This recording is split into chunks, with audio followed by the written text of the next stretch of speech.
Hello and welcome to Writing with Sandhya. I'm really excited about this particular episode.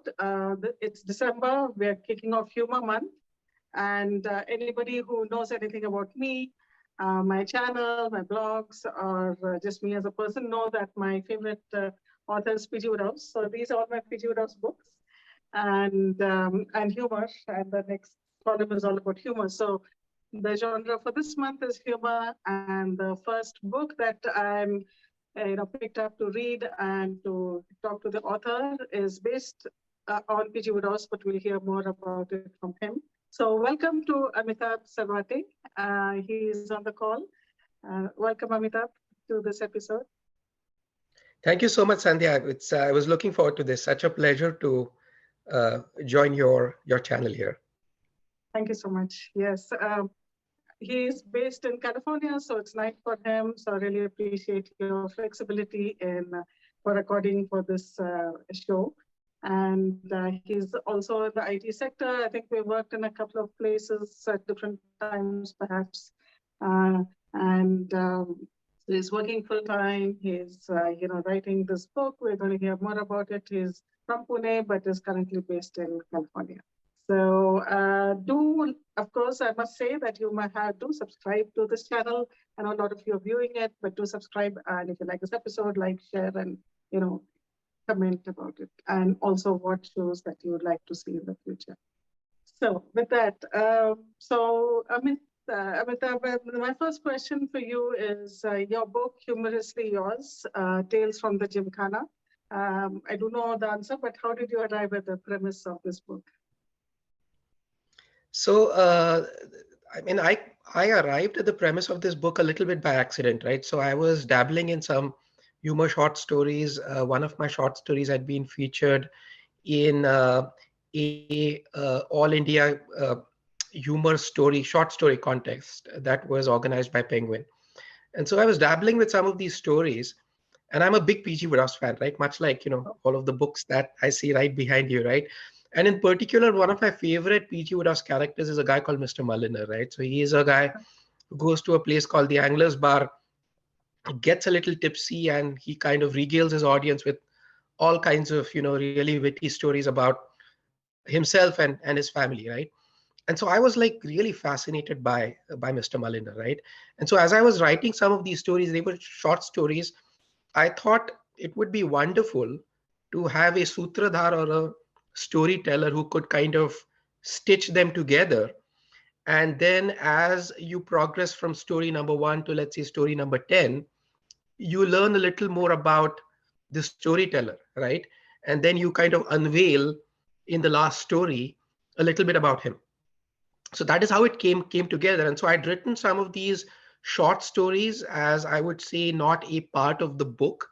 But when I thought about creating the central character, right, a Mr. Mulliner kind of a character, I thought it would be wonderful to place him in a very Indian setting. Now, I've been born and brought up in Pune. And so for folks who have been to Pune, there is a very famous sports club. It's almost 100 years old. It's called the Deccan Gymkhana, right? And it has wonderful facilities. And that has now kind of transformed itself into kind of a very hip club with all kinds of other dining and other facilities, right? So I decided to place that character there, and he catches hold of people, and often on their dime or very reluctantly on his dime, he exchanges stories, right? And a lot of the stories are about events and characters from that city, and largely inspired actually by real life stories. So that's how the whole genesis of the book came together.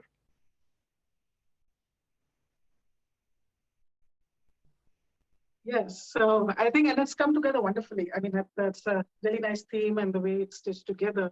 And Barkurdar is the characters that you have was based on Mr. Mulliner, right? Except I think he's more of a teetotaler and a vegetarian, it looks like. Yeah, so Barkurdar is the central character, right? He's a Mr. Mulliner kind of a character, right? Kind of a quirky character who is full of stories, right? And he has a knack of making friends, extracting stories, and he loves his food, right? So he's a very colorful character. And through all of the stories, right, you encounter a lot of the different characters, right?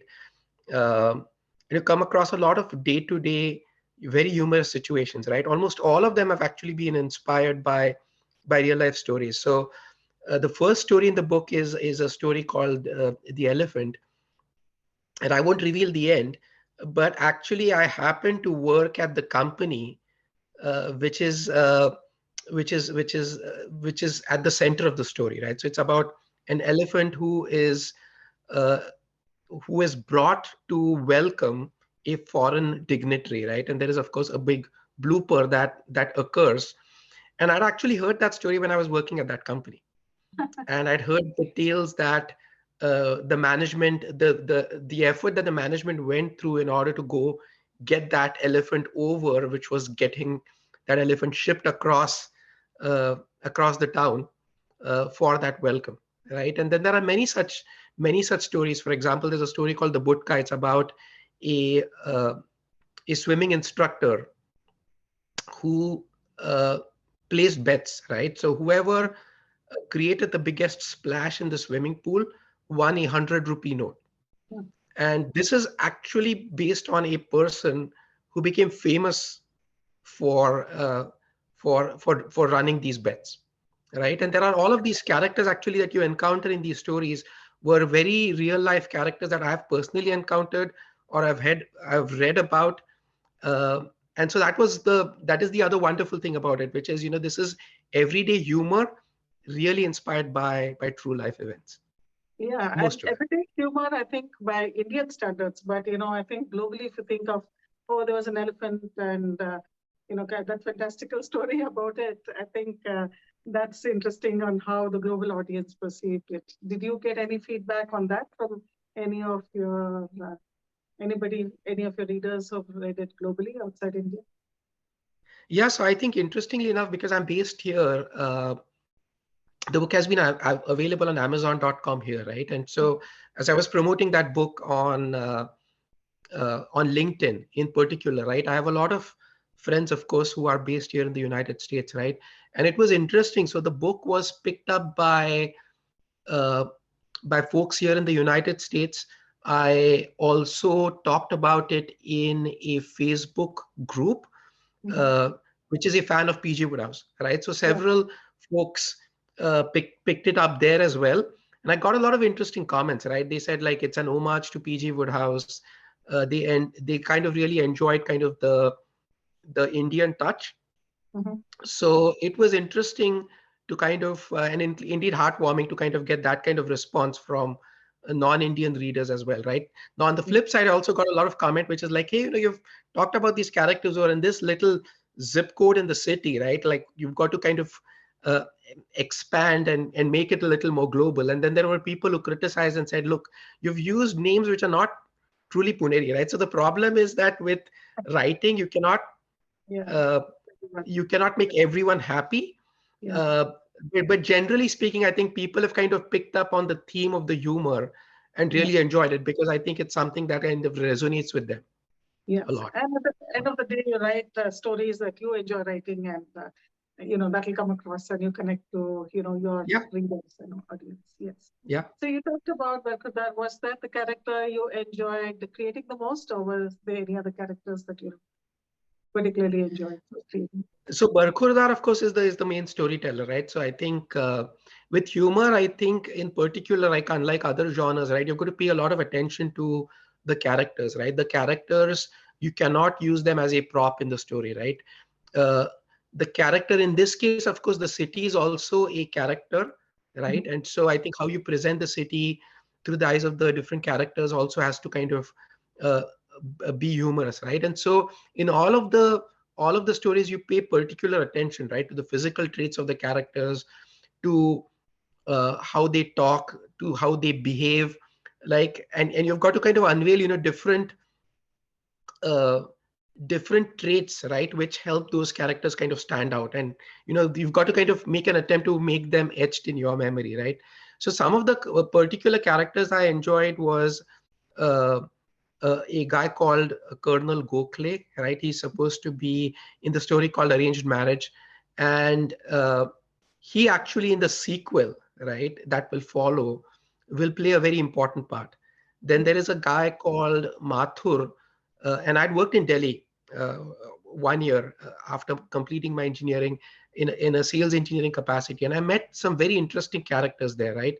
And so I kind of created this character called Mathur, who is a transplant from Delhi, and somehow he's trying to kind of settle into kind of the glib atmosphere of the club. And so he was a very interesting character because I could draw upon some of the people I'd encountered in Delhi, right? And why I'm picking on these two particular characters is because what I'm attempting with the book that follows, Humorously Yours, is actually picking some of the most prominent characters across all of these short stories and bringing them together in a full-length novel. So I don't Oh, know if that has been attempted before. And so it's almost like the Avengers assemble, right? So all of these characters that you encounter in all of these stories, they yeah. all get together and they rally behind Barkhurdar to get him elected as the member of parliament. So Oh, that okay. is what that is what the next book is about. And currently I'm still on its first draft, approaching around 30,000 words, but I'm having a blast. Yeah. That So was, some of the arcs of these characters will of course continue into the full length novel, and I mm, think people will get to enjoy them again. it's like a humorous Avengers, if you will. And Yeah. yeah, so that's terrific. Yeah, looking forward to it. And yeah, all the best. Hope you come out with it soon. We look forward to it. And you talked about a couple of stories in this book, but which one do you personally find the funniest? Oh, it's hard to pick one. I would say the elephant is the story that kind of kicked off, if I should say Yeah. so, the idea about the book. So that is Mhm. definitely near and dear to me. A lot of people have appreciated that. Uh, Another story which I particularly enjoyed was the story of a cow called Parvati, right? That's my favorite. Yes, So I was going to say that. Yeah. yeah, so Parvati is trapped in this city square in a very prominent part of Pune city, right? Right in front of an iconic cafe called Cafe Good Luck, which incidentally is owned and run by a former school friend. And what you see is she creates a traffic jam, but right with the cow sitting in the middle of the traffic jam, what it actually shows you is a cast of characters who try to take advantage of the fact that Parvati is has decided to kind of just plant herself in a very busy square, and then it kind of unveils the many different shades of all of these characters and how they try and take advantage of that, right? That's a personal favorite. And then the third one, which I really enjoyed, is a story called The False Kings, Mhm. which is the story about one person who aspires to become a royal and goes through a lot of effort to kind of put together kind of a false story on the strength of the money that he has, and he gets kind of trapped by another person who tries to take advantage of the fact that he knows that this person is lying through his teeth, right? Yeah. And I particularly enjoyed that because the version that people see is pretty much the first draft version of that story, right? Mm. So when I worked on that story, uh, it was just a stream of consciousness, right? Just like flowed beautifully from the first word to the last, It just right? flowed And itself. yeah, and I just thoroughly enjoyed that one as well. That's terrific. And Parvati the cow was my favorite as well. And again, because I can relate to it so much, I think any Indian city or town, and I think we've all seen the Parvati or Parvati is sitting in the center, and life just goes on around it. So it's something so familiar for us, but you've taken it to the next level with your story. So yeah, I totally enjoyed that story as well. And yes, going back to P.T. Wodehouse, I think you've already talked about your favorite characters, Mr. Mulliner. Do you have a favorite book or any other characters that you like in P.T. Wodehouse? I'm just asking this question because, of course, he's my favorite, so I enjoy talking about his books as well. I mean, I've read a lot of Jeeves and Wooster, right? I Yeah. mean, those of course, I think they continue to be my characters. But I think in particular, I've tried to kind of finish off all of the books that he has written about Mr. Mulliner. Uh-huh. Uh, One recent one which I have bought and I haven't actually read it is he wrote a book about cricket, Yeah. right? And if you've read, he has written a wonderful book about golf, which is called The Heart of Goof, Yeah. right? And so, and I wasn't aware that he had actually written about cricket, right? So I'm very much looking forward to it, right? And if people haven't read PG Woodhouse and kind of, his take on sports and his take on the characters who indulge in that sport, I will highly recommend that they read Heart of Goof. Yeah. If people have enjoyed golf, right? And so it will be lovely. Actually, I wasn't thinking about it. It would be lovely to actually write maybe a book of short stories, of course, one which is filled with humor about different sports, right? To kind of Yeah. just emulate that. That would be such a wonderful project to take on. There you go. There, that's a nice theme. Yes, and that could be your third book, which is hope to see Yeah. that as well. Yes. And do you have any other authors, human authors that you enjoy reading? There's an American author called Dave Barry. I don't know if people have heard about Dave Barry. So he has written for the Miami Herald, and he has written lots of very funny books about American life, about corporate life.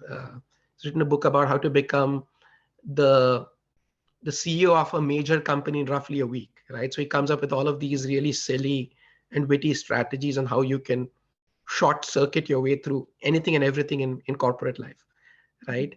And he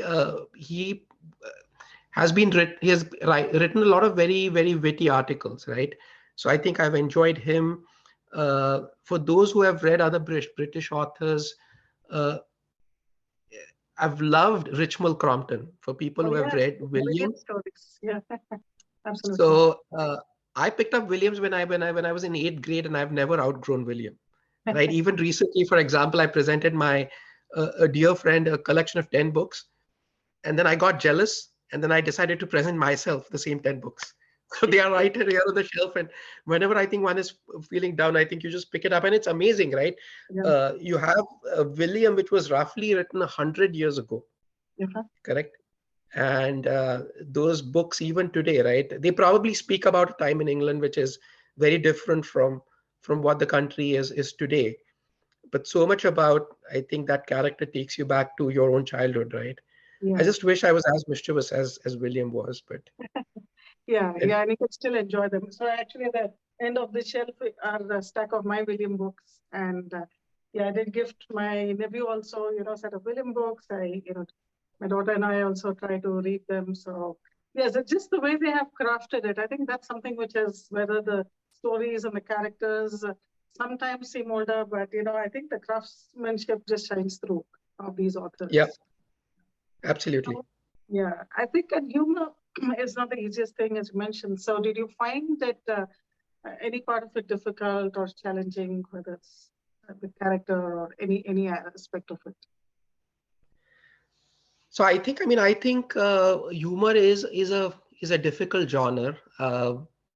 I have written books in both business, nonfiction. I've written middle grade. One business book I'd co-authored with my father has been published. Middle grade fiction hasn't been, and I've written literary short stories as well, right? But I think for me, humor comes very naturally, writing humor. So I think my 2 cents is that people should, I think, pick up a genre that I think just comes naturally to them, Mm. right? With any genre for that matter, I think there are different aspects of your writing that I think one should pay attention to, right? Mm. Right. For example, with humor, uh, the, the the plot, the story, the characters, the language, uh, their physical traits, their habits, right? Everything should really create a sense of anticipation and a sense of amusement, right? Mm. And so I think you've got to kind of really pay a lot of attention to it, right?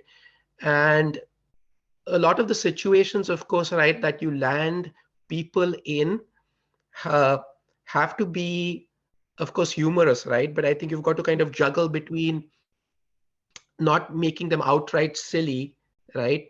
But using, both the characters and the language to create not just suspense, but also create a lot of fun, right? And sometimes I think, uh, sometimes, it's sometimes it comes when you're writing, it just comes in a flow, and sometimes it doesn't, right?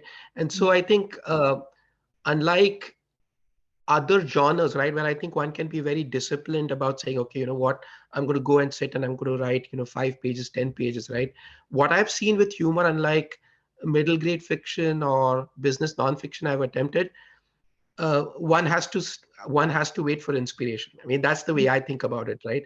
And I think when one is feeling inspired, I think you just go at it, right? You get your fingers on a keyboard, and I think you write it out, because if it's not working together, then it's not going to work on a page, and it's not going to work for the reader as well, right? And so that is where I think, at least in my experience, crafting humor sets itself apart from some of the other genres. Yeah, no, absolutely. I think even though it's the easiest to enjoy, I think, and you have written very deftly, I think it takes a lot more, craftsmanship, to get there. Something else that adds to the entertainment of your books is, I think, you find these little illustrations. And so what, can you share something about that process? And can you share the cover? I actually really love the cover as well. Yeah, so dun, da-dun, da-da-da-da-da-dun. Okay, that's the cover of the book, Humorously Yours. Uh, it has 10 stories and some wonderful illustrations from an illustrator called Devika Chitre. She's now based in the Bay Area. Earlier, she was based in Pune as well. And I had always aspired to include illustrations with these stories, right? And so if you look at some of the R.K. Narayan books, for example, right? And I should have mentioned, right? Big fan of Malgudi Days, for example, right?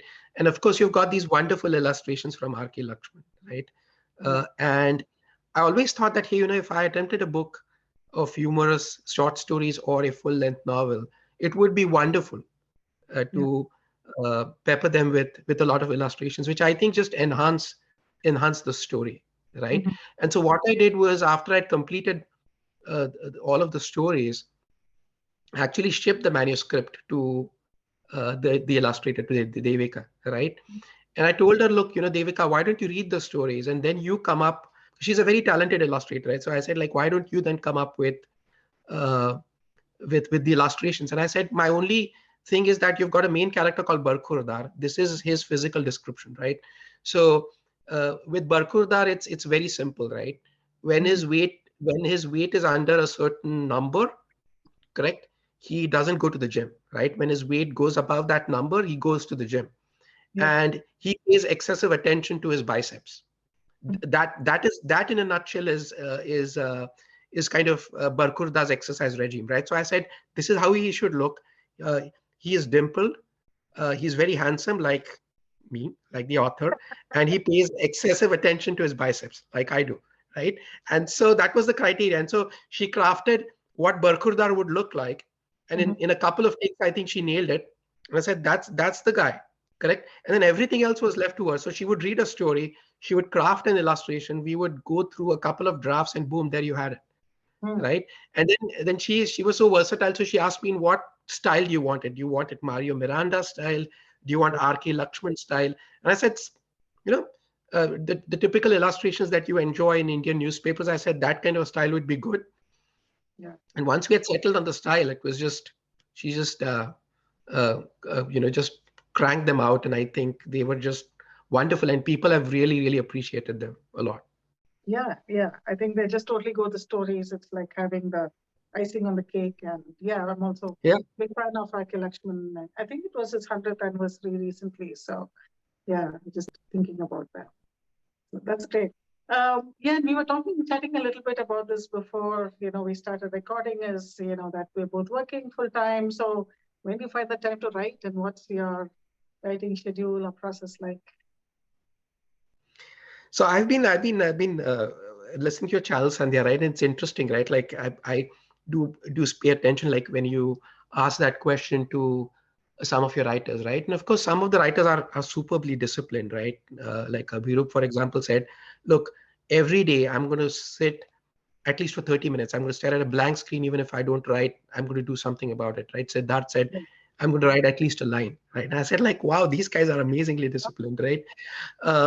What I tend to do is I wait for inspiration to come. Correct. So I will say that, okay, this weekend I have some time. I will typically try and get in a sitting, let's say 2000 words. That's roughly my goal, right? But I don't currently do. Sometimes I don't find the time, but I don't put myself up to the task of saying, what, every day I'm going to sit for 30 minutes, because I don't think this is like going on a diet, right? I wait for the inspiration to arrive, and when it arrives, I frankly feel that the quality shows, right? For example, in the book that follows, Humorously Yours, there is an amazing episode about Sachin Tendulkar actually coming at the Gymkhana grounds, and that entire chapter is devoted to an amazing game of cricket, right? Now, which is inspired by an actual story that had happened with a very famous British cricketer, in which he had hit the ball for a six, right? And it crossed the ground and it shattered the glass of a person's apartment, right? And he was furious, right? But when he realized that it was like this famous British cricketer who had hit that six, and the window of his glass had broken, he decided to not fix that pane of glass. Okay. So that was my inspiration, and I said, okay, now what? I've got to put Sachin Tendulkar in that incident, right? And Sachin Tendulkar hits a six. He breaks the glass of one of the main characters in the story, and then there is a lot that unfolds after that, right? But that entire chapter, it's probably 4,000 to 5,000 words. I just wrote it over 2 days, right? With the inspiration was flowing, and I just wrote it. But then after that, there was a bit of a pause in terms of me continuing to write that book, right? And so, especially I've seen that with humor. In my opinion, I think that is very, very important, because the inspiration has to come, the characters, the dialogue, the situation, all has to flow together like a really good composition, right? Like a really good piece of music. Otherwise, it just results in cacophony as such, right? And so when that happens, I'll do it. And so I'm approaching the 30,000 word mark, but I would say that it's really probably 15 days of effort where I've done approximately 1,500 to 2,000 words in a session, versus writing maybe, I don't know, 500 words every day, or 250 words, or whatever the count is, every day. Right. So I just that's my approach, and that seems to work for me so far. Yeah, now I'm loving the sneak peeks into your next book. So yeah, I'm sure me and all the other viewers and your readers are also waiting to read that book. And I think that's what I'm enjoying talking to all the authors, is like everybody has different, and I do ask always about their process, because there's so many different approaches, and as many, I think, different people that we all are. So, and I think it's inspiring to me and also to others that maybe something or some other thing might work for someone, right? So I think it's very, the side benefit of these series is also that it helps other authors. Yeah.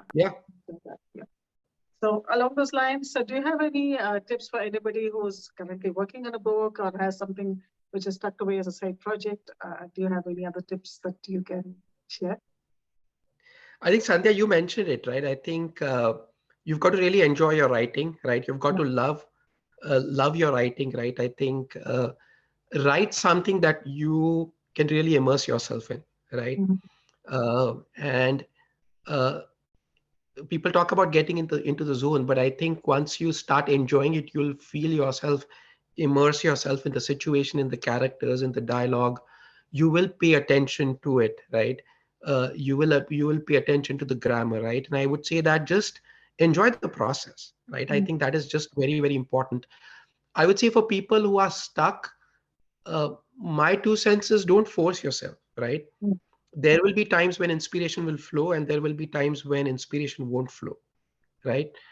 I say that don't be a creature to a process where I think you force yourself and say, okay, you know what, I'm going to sit from this time to that time, and I'm going to write, right? Because if you are not in the zone, so as to speak, it will reflect in your writing, Or Mhm. what will happen is you will get to a satisfactory draft after many edits, right?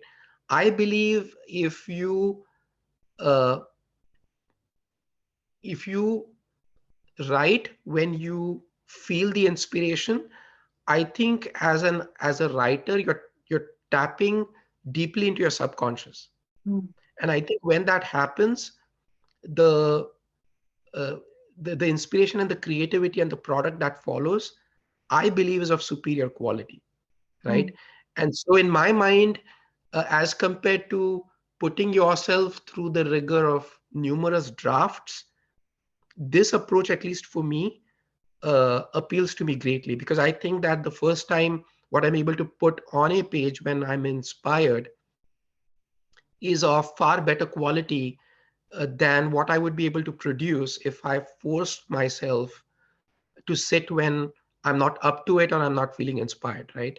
Mhm. Because it has to be, it is a product of love. You've got to really enjoy it, right? Yeah. And you can't enjoy it if you are not in that headspace. Yeah. And I think it's heartening for writers that to hear that and not beat themselves up if they're unable to, follow a certain rigorous schedule or whatever. I think if you're an author full time, probably that's a different sort of an approach. Yeah. But I think, yes. And then as we talked, you're, based in California, and I think this whole book came out while you were still there. So how do you manage being published in India while you're based on the other side of the globe? Any challenges? So What type of it was a tricky essay. So I'd authored a book called Fresh Off Boat. So it was based on my experience of coming to the US as a student and then ultimately becoming a professional, right? So it's a journey that thousands and thousands of us have taken. And I wrote that book. This was probably 10 plus years ago, right? Mhm. And I went through a few drafts, and I got a lot of interest from literary agents here in the States. Some of them asked for an exclusive, but eventually I wasn't able to place that book because they thought that uh, although what appealed to them was the universality of the experience of coming to a foreign country, and especially, when you think about the United States, it's considered to be like a melting pot of so many different cultures, right? They Correct. thought that it was, let's call it, too Indian Mm. in its approach, right? And so I think as I started thinking about uh, creating a Malinar like character, but a very Indian character, and putting him in an Indian setting, having that experience at the back of my mind, I thought that it was just a good idea to approach publishing houses and agencies here in India, right? And even with Fresh Off Boat, I'd actually approached some of the leading publishers in India, and I'd gotten some interest, right? But what I learned is it's probably easier, right, if you can uh, get a literary agent to support you or to represent you, right? Because they know the publishing industry, they know what works well or doesn't, right? They are in touch with publishers, and I think they can better represent your book than you can. Especially, I mean, if you are a full-time professional and juggling, work with writing, Mhm. it just becomes more challenging to kind of participate in that part of your publishing journey, right? And so that's why, when, like, probably many of us, right, I sent out a bunch of query letters, and I was lucky enough to get representation from Mr. Suhail Mathur, not to be mistaken with the mischievous Mathur from Humorously Yours. I've got to remind him that it's not him who Yeah. is in the book. And so, I think, and after I got representation, then you kind of, just kind of left it to him to be really a strong champion for your book. And I was so glad that it worked out. Yeah. That's wonderful. So it was nice talking to you and hearing about this book, the next book, and maybe the book after that. And now it's time for the rapid fire round. So if you saw Barkurdar in your club, what would you do? I will ask him to tell me a story. That's what I'll ask him to do. I'll ask him to tell me a story, but I'll have to make sure that if a meal accompanies that story, then Yes. given how pricey the tab is today at the Gymkhana, right, I will have to be very careful that he picks up the tab for the meal and I don't. Because if you have read a lot of the stories, typically a lot of the people who he's narrating a story to or he's extracting a story from, they end up picking the tab on the meal that eventually follows the story, right? So I'll have to be careful about that. Yeah. And I think he likes his harabara kebabs, if I remember right. Yeah, absolutely. You've got to just be very watchful and keep your hand on your wallet. Yeah. So you've talked about this, but have you written in any other genres? I have. So I have co-authored a book on management innovations. It's business nonfiction. Um, I'd attended a writing program at Stanford University, so a lot of the work that we did was in literary fiction. So I've written a lot of short stories in literary fiction as well. I have 3 completed manuscripts. They are unpublished of middle grade fiction uh, in kind of the fantasy genre as well, Okay. right? And I've attempted one story in the horror genre as well, although I realized that that was probably not my cup of tea. Yeah. So decided to stick to what I think I can work with. Do you play music while you write? And if so, what's your favorite? I actually do not play music while I write because typically what I see is after the first maybe 5 or 10 minutes, if I'm going to let's say, I'm feeling the inspiration and I think I'm going to be working on, let's say, getting through 1,000 to 2,000 words. Typically in the 10th or the 15th minute, I think it becomes a bit of a distraction for me, right? So I typically do not listen to music, but one thing I picked up is I think if you want to kind of really sharpen, if I should say so, your mental faculty, and it just comes down to belief, I think I sometimes listen to repetition of Om on YouTube before I get into writing, and I don't know if it works or not, but it helps, I think, create a good headspace for you as a writer. That's nice. I think even Charit mentioned that he does some meditation before he starts writing. Yeah. That helps him get into that headspace, as I said, or the zone. Yeah. So again, you've answered that. Is there going to be a sequel to your book? I guess the answer is yes. Yeah, there is going to be the sequel to the book. So it's going to be called, most likely, the working title is Member of Parliament. Okay. Right. Right at the start of the book, there is the Barkhurdar, right? He narrates it's kind of a short narration about what the book is about in a poem.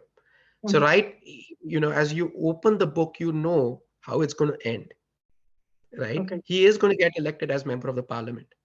Now, how he gets elected as a member of parliament is what you've got to pick up the book for. And what was very interesting was, as I was thinking about,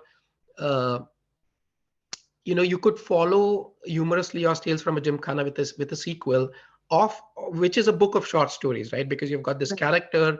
Now you can advance the character arc, or you can advance the arc of some of the other characters, the main characters who you encounter in the stories, right?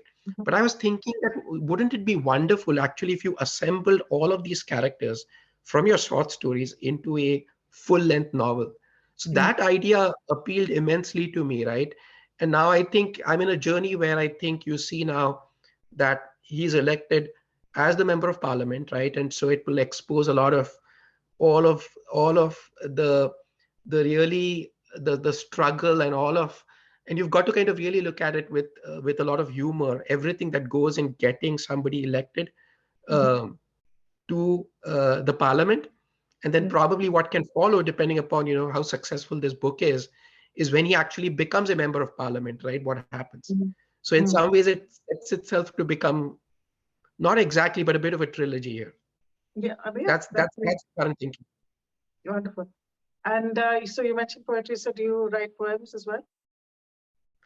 I do dabble with poetry, but I compose more poetry more in Hindi than in English, right? Yeah, so I've probably published Uh, Maybe a few poems, but yes, I do regularly publish. I regularly publish them on my handle on Facebook. Okay. So yeah, if you Yeah. want to see his poems, do follow his handle on Facebook. And okay, the last question, if you had to describe yourself in just 3 words, what would those be? Oh my God. To do that, I'll have to kind of call myself a man of few words. Work in progress.